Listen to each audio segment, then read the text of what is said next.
आज आपण अतिशय चविष्ट आणि कुरकुरीत नाचणीचे बिस्किट तयार करणार आहे।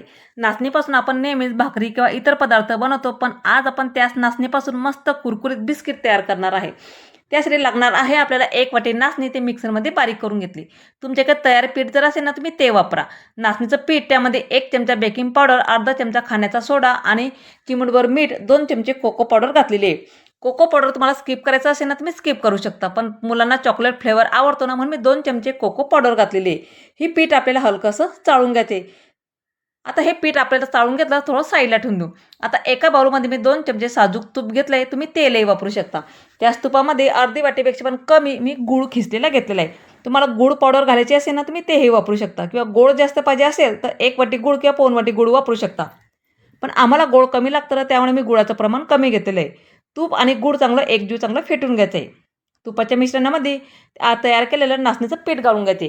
पीठ आपल्याला हलकंसं मळून घ्यायचं। त्यात मळण्यासाठी पाण्याऐवजी दुधाचाच वापर करायचा आहे। त्या सगळ्या ठिकाणी सुरुवातीला अगदी आपल्याला थोडंसं 4 चमचे इथं दूध घेतलेलं आहे। गरम करून थंड झालेलं दूध आहे। जसं लागेल तसं थोडं थोडं दूध त्यामध्ये घालायचं आहे। खूपच कोरडं झालं तर पुन्हा त्यामध्ये दूध घालायचं आहे। आता किचनची खिडकी चालू आहे माझी, इथं बाहेरून पाकळी आलेली आहे किचनमध्ये, तुम्हाला व्हिडिओमध्ये दिसतच आहे। आता पीठ चांगलं हलकंसं मळून घेतलंय। ताटाला तूप लावून घ्यायचे, त्याला बटर पेपर पण लावू शकता। त्यावर थोडंसं आपल्याला मैदा भुरभुर करून घ्यायचा, म्हणजे बिस्किट जे आहे ते खाली चिटकणार नाही। छोट्या आकाराचे आपल्याला बिस्किटे बनवून घ्यायचे, हवं त्या आकारामध्ये।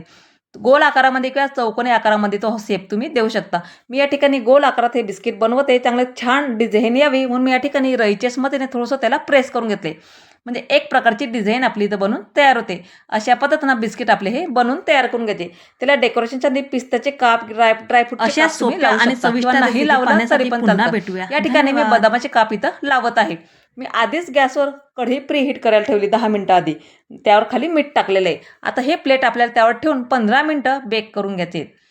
15 मिनिटांत पाहू शकता अगदी बिस्किट आपले बनून तयार होतात। आणि हे जे मीठ आहे ना, ते तुम्ही ते भाजीमध्येही वापरू शकतात। मस्त आपले नाचणीचे बिस्किट बनवून इथं तयार झाले आहे की नाही। सगळ्यात सोपी पद्धत नाचणीचे बिस्किट बनवायचे। सहसा बरेचसे मुलं नाचणी खात नाही किंवा बाहेरचे बिस्किट खातात। तुम्ही असे बिस्किट जर त्यांना बनवून दिले तर अगदी त्यांना आवडतील आणि खूप पौष्टिक सुद्धा आहे। मग हे बिस्किट तुम्ही मुलांच्या डब्यालाही देऊ शकतात किंवा बाहेर प्रवासामध्ये नेऊ शकतात। आपले नाचणीचे बिस्किट बनवून इथं तयार झालेले आहेत। आता हे डब्यामध्ये भरून महिनाभर ते खराब होत नाही। तुम्ही केव्हाही बिस्किट बनवून मुलांना खाऊ शकता। दुधासोबत किंवा चहाबरोबर बिस्किट खाऊन ते तयार झालेले आहे। व्हिडिओ आवडला असेल तर जास्तीत जास्त लोकांना शेअर करा, चॅनलला सबस्क्राईब करा आणि त्यासोबत मित्रमैत्रिणींसोबत किंवा नातेवाईकांना हा व्हिडिओ शेअर करा। अशाच सोप्या रेसिपी आणि छान छान रेसिपी पाहण्यासाठी पुन्हा भेटूया। धन्यवाद।